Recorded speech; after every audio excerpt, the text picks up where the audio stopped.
السلام عليكم، شلونكم شباب؟ شلون الصحة؟ السيارة تخربط، تعطي تهريب نار بالخانة الأولى. طبعا بدلنا البلك مال الخانة الأولى، شيكنا المجول، ما في مشكلة. ضغطناها بالجهاز مال الدخان مثل ما تشوفون حتى يبين عندنا الليك.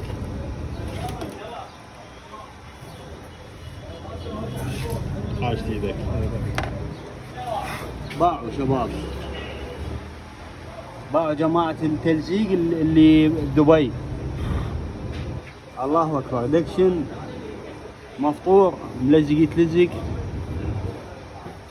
هاي اذا تنتبهون شباب، وصلة طايرة ومرجعيها تلزيق.